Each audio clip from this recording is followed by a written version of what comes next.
And we are live. Okay, everyone. So this is a trigger warning for this video. As the title said, this video is about suicide. So be mindful of any triggers you may have. So as always, let's get to it. So, my name is Laqwanda Roberts-Buckley, and I am a suicide attempt survivor. And I am also been a mental health professional for the past 15 years. Um, I generally talk a lot about my mental health journeys, but I don't always specifically talk about suicide and how it has impacted my life. Um, and so it was important for me to have this discussion and just to share my story about the moment that I attempted to take my life. And so I remember that I began to experience symptoms, even though I wasn't formally diagnosed with a mental health um, condition, um, bipolar disorder in particular, until I was older. I began to experience symptoms of depression when I was 12 years old. And a lot of that involved isolating myself from people, not having a lot of motivation to do things, wanting to, again, keep to myself. I would have crying spells. And I felt really, really sad, and I just didn't know how to articulate that when I was 12 years old. Um, and so I ended up going through a lot of things when was um, when I was younger, and the events leading up to me deciding that I wanted to take my life were very, very traumatic. Um, I had been bullied, I had been severely sexually harassed, and I felt like I was this small, and I had gotten to a point to where I felt like everything was going wrong, and that I didn't have really an escape because I had been tortured like for a year.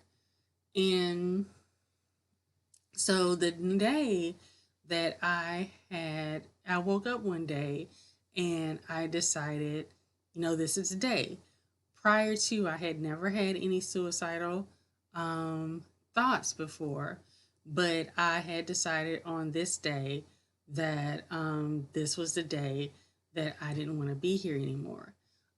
So I planned, um, you know, I found out what I was going to do, all these other things. So I had very clear intent, and I had wrote out letters to certain people, and I had sat down. I remember I had sat down the dinner with my family, knowing that that night I was going to complete suicide.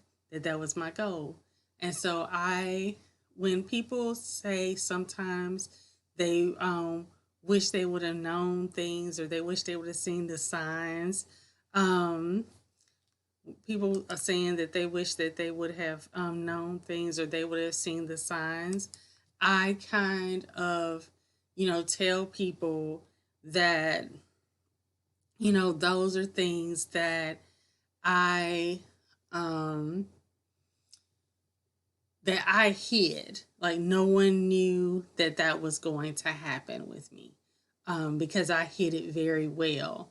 The day of, I acted as if was, as if nothing was going on.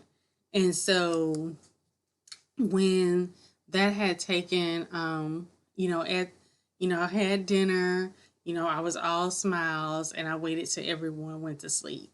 Um, and after everyone had gone to sleep, I had decided that to have, I didn't want, I didn't want my family members to find me in the room with them. So I got out of the room and I laid in the living room. It was probably around 2 or 3 o'clock, probably around 2 o'clock in the morning, maybe. I can't remember. It was early, and it was night, early in the morning, and my one of my sisters noticed that I wasn't in bed, and she came into the living room, and I was laying on the sofa, and she thought it was odd that I was out of bed laying on the sofa.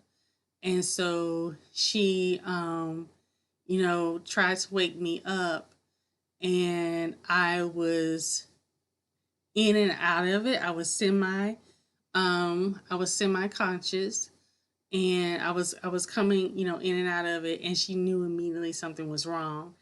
She had put her hand um, on my chest, and she could feel my heart pounding, and she immediately ran and got my mom. And I remember my mom like shaking me, asking me what was happening. And when my mom, when everyone realized what had taken place, my mom got me in the car, and she was driving me to the hospital. When we got to the hospital, no, on the way to the hospital, I remember I was still going in and out, in and out. And what I remember is I started to go over like this, and my mom took her fist, it was balled up like this, because I was about to, pass out, and she like literally hit me in the chest right here. And I was, you know, conscious. I wasn't unconscious, but that like snapped me up. And so we got to the hospital, and everyone was asking what was going on. And I ended up in being admitted to the hospital, and I stayed in the medical hospital for a week.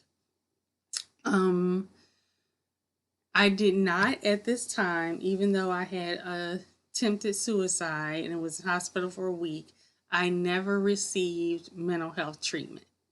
No one took me to see a therapist. I wasn't prescribed any medication. It was as if nothing had happened. And that's how my family acted. My family acted as if nothing had happened.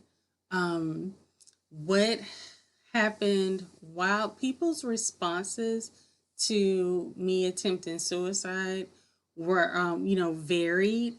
A part of that response was when I was in a hospital. I had a family member, because people were coming to visit. I had a family member was on the phone while they were in the room, in my hospital room, and they said, "Oh, she's fine now. She's just getting what she deserves." Because I was like convulsing, and because of everything had taken place, and I was in a lot of pain, physically, and that was their response, that she's getting what she deserved. Other responses to the attempt that I had received were, well, if you really wanted to die, you wouldn't be here.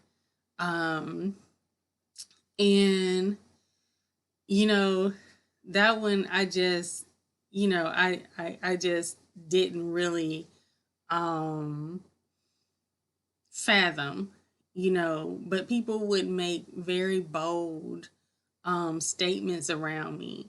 Um, I remember one time that I was really sad, and someone had gotten frustrated with me, and so they took a bottle, they took a pill bottle, and they slammed it in front of me, and it was like, why don't you go ahead and kill yourself?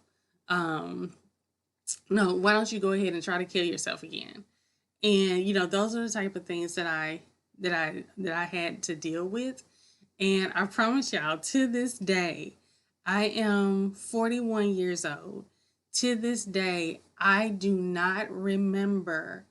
I only have one memory of the year after my suicide attempt, and that was me in micro braids in a red jumper. That is the only thing I remember um, after that initial time that I completed suicide. I remember like those statements that people said to me like after that year had taken place, but that immediate year, I don't remember any of those things. um and it was very, very um very challenging to this day. I'm mindful not to sit and try to ponder about what that year was like, because I figure my subconscious is protecting me for a reason. And so I don't try to go back and experience those thoughts for that year. And whatever happened for that initial year is what was happening, and I left it alone. Um, since that moment, um, I depression had been up and down. Since that moment, I have been suicidal with a clear plan and intent to harm myself 5 times. Two of those times resulted in me being admitted to a psychiatric hospital. Um, and ironically, both of those times had taken place after I had became a mental health professional.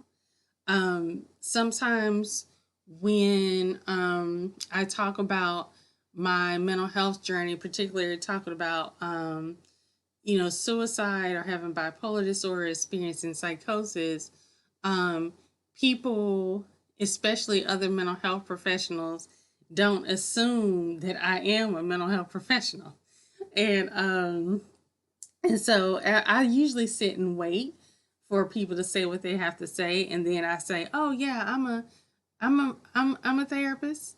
And the interesting thing about being a therapist, when you have when you have a mental health history, is that you experience things on both sides of the coin. But I'll get from therapists as well as from the public.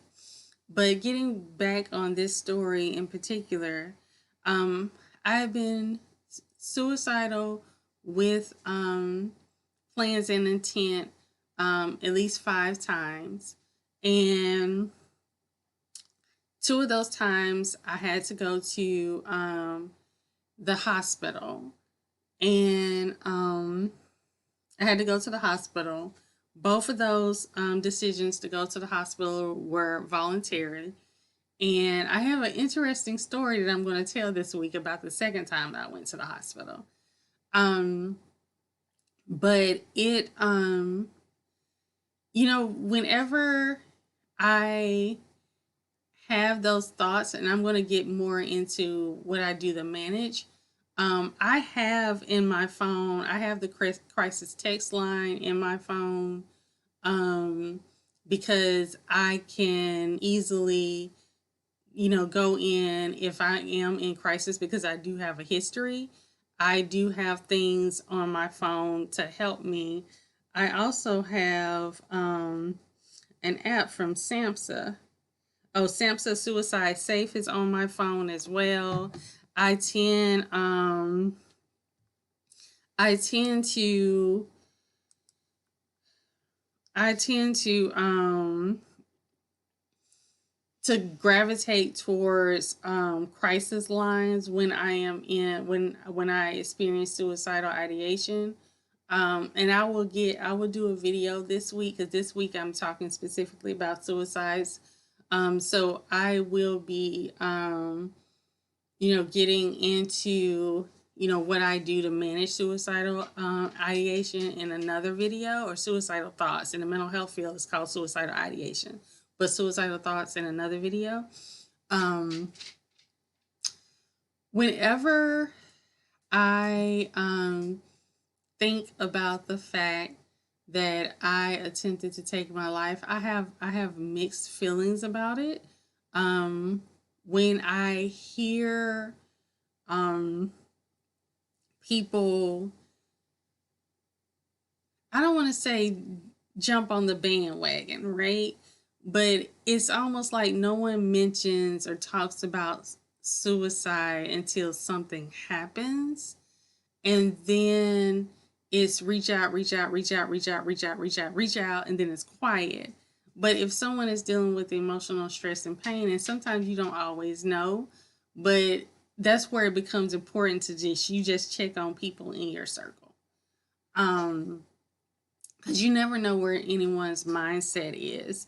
Um, and and so what I'm grateful for this journey because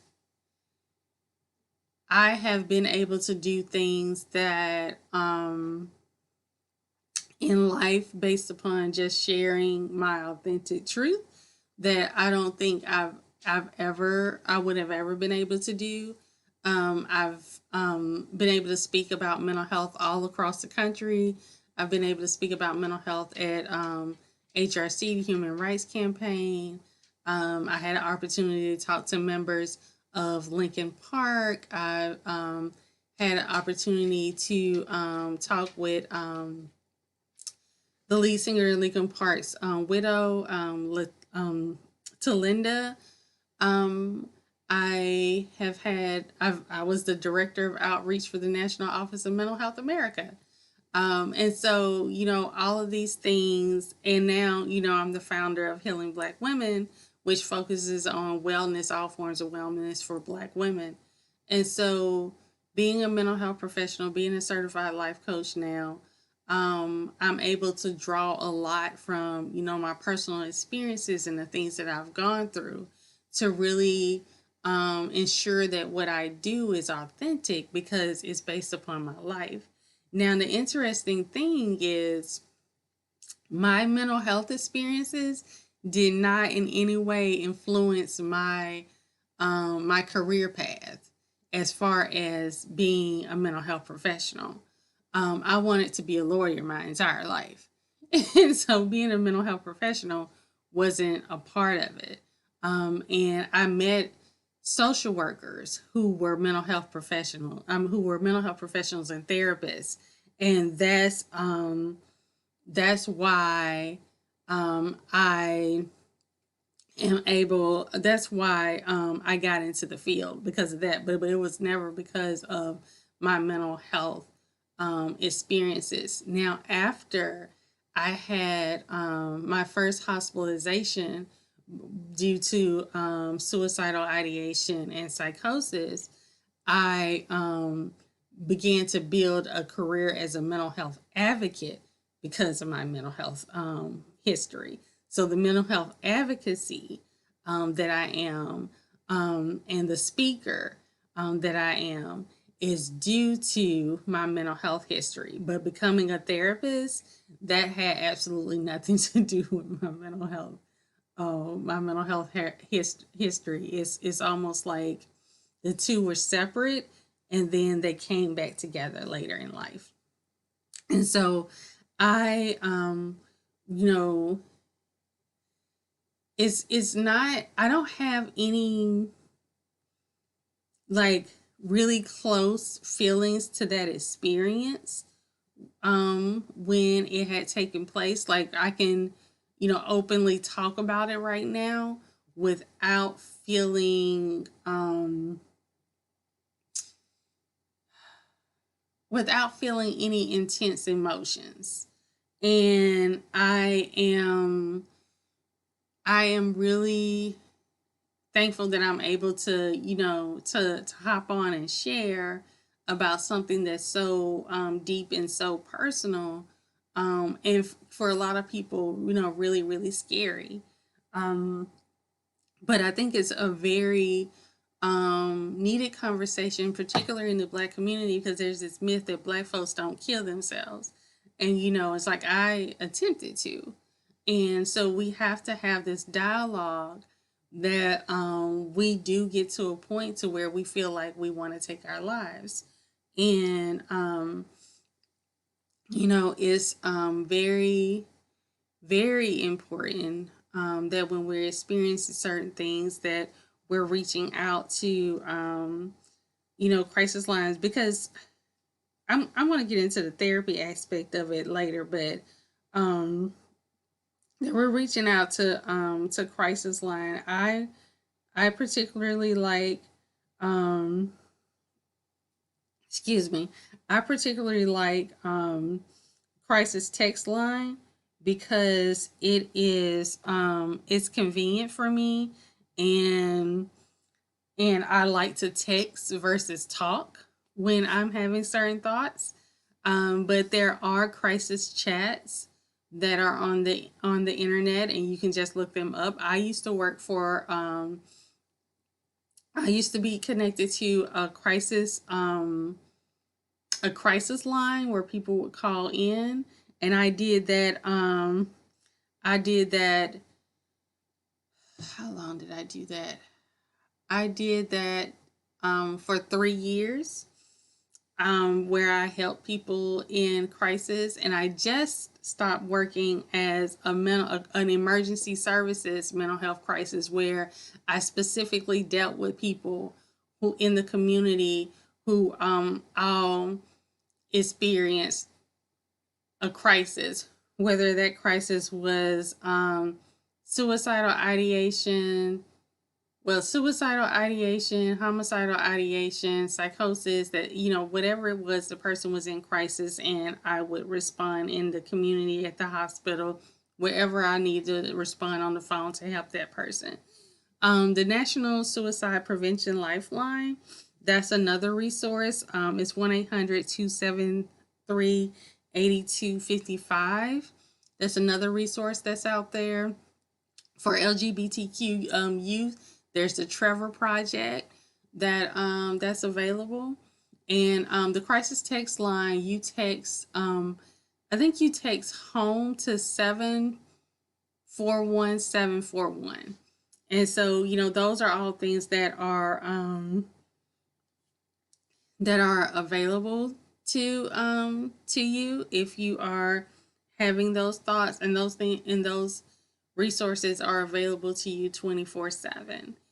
So like outside of therapy, there are, ways or entities that you can reach out to and that you can call. And you can remain anonymous if you want to. But those are the things that, I utilize when I have certain thoughts. And I'll get into more detail and with how I manage suicidal ideation or suicidal thoughts later this week, because again, I will be discussing suicidal ideation this entire week. Suicidal thoughts this entire week. But I am going to throw some lighter videos in there, but at least 3 today, and at least 2 more videos will specifically focus on suicide. So I think the bigger thing for me in this whole journey was like how long it took for me to get treatment. Sometimes I do wonder, if my life would have been different if I would have gotten mental health treatment when I had attempted suicide, and if I would have learned to manage things differently. But I don't have the answer to why no one thought it was no one thought enough of me. I feel like no one thought enough of me or my life to ensure that I got mental health treatment for attempted suicide. That's kind of like a huge thing. And so, but however it is, I got to this point where I am. So obviously, I'm grateful that I survived that moment and so many other moments where it felt dark. Um, and I think sometimes we tell people it will get better. And I like to tell people, um, allow yourself the opportunity for it to get better. Because things may get worse, for a little while. But I like to feel like every day that I'm here and I learn how to manage the things that I face, that I'm giving myself the opportunity for things to get better. Um, so I'm going to close us out. If you want to reach out to me, you can always find me at Laqwanda.com and at contact. There's a contact page, so you can reach out to me at Laqwanda.com. And I hope you all have a wonderful, wonderful week, start to your week, and I will check y'all later. Peace.